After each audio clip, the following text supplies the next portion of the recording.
Bonjour les amis, aujourd'hui nous sommes le 23 avril 2026. Dans la dernière vidéo, je vous avais parlé du nid de rouge-gorge qui est dans un petit hangar où je range des affaires derrière la maison. Et l'autre jour, donc on ne voyait pas grand-chose. Et depuis, tous les jours, j'assiste de loin au ravitaillement, on va dire, au va-et-vient du papa et de la maman qui venaient les nourrir. Et là, je ne sais pas si vous devez les voir. Eh bien, ah oui, ça vient de bouger un peu. Il y en a 5 dedans. Ça y est, ils ont des petites plumes, tout ça. À mon avis, ils vont pas tarder à quitter le nid. C'est pour ça que j'en profite pour vous montrer ça maintenant, parce que il y a un jour où je passerai devant, parce que je passe tous les jours devant, là, dans la cagette où il y a le nid. Et un jour, je passerai devant, et puis ils auront disparu, ils seront partis. Voilà, ils auront pris leur envol. Et certaines années, il arrive que je les vois après, dehors dans l'herbe. Ils volent un peu maladroitement. Il y a encore le père ou la mère qui les accompagne, qui leur donne quelques béquets. Et puis, il arrive un moment donné où ils prennent leur envol et ça y est, quoi, ils ont leur indépendance. Donc voilà, ce petit clin d'œil que je voulais vous apporter aujourd'hui avec ces 5 rouges-gorges qui vont bientôt quitter le nid certainement.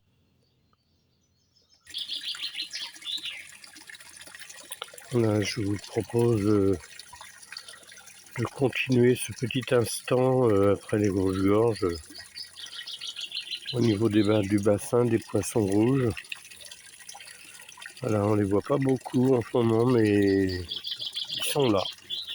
Tous les jours, je viens jeter mon petit coup d'œil.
Voilà, c'est volontairement que je parle peu pour vous laisser écouter le chant des oiseaux.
Là, vous pouvez voir les rangs de pommes de terre qui sont terminés.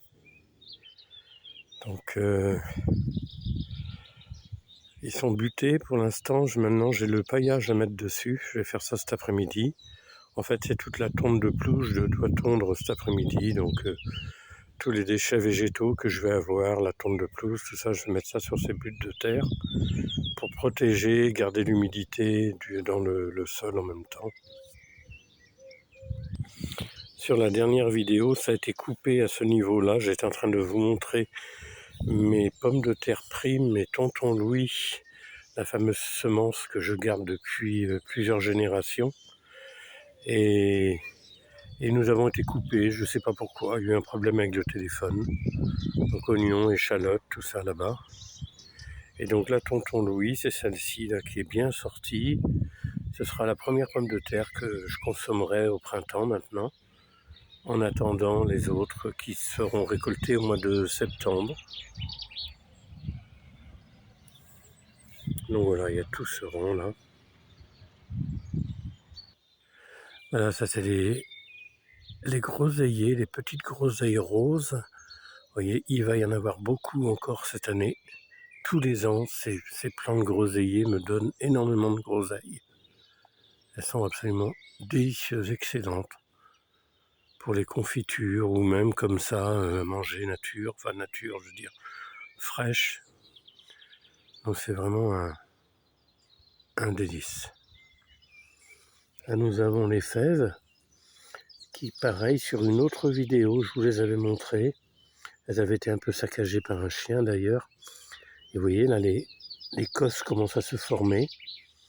Bon, c'est pas prêt encore, il va falloir attendre un petit peu, mais elles peuvent pouvoir bientôt manger ça cru comme ça, à la croque au sel, avec de la fleur de sel de Guérande, et du pain maison, cuit dans le four à bois, bien sûr.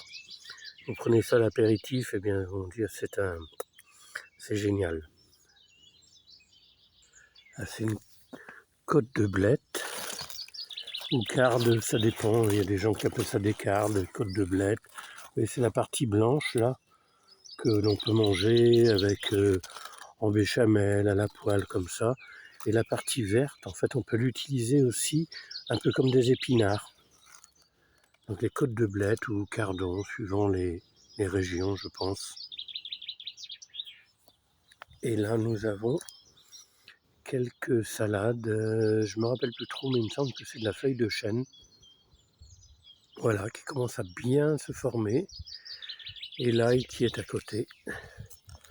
L'ail qui va être bien parti cette année. J'ai l'impression que ça va être la première année où je vais réussir l'ail aussi bien. C'est vraiment... c'est vrai que c'est un plaisir. Bien les amis, eh bien écoutez, je vais vous laisser sur cette vue du potager et des fruitiers au fond là. Et donc je vous souhaite plein de belles choses. Prenez bien soin de vous. N'hésitez pas à commenter, à liker si vous voulez et pourquoi pas vous abonner. Voilà, je vous souhaite plein de belles choses et je vous dis à très bientôt. Bye bye.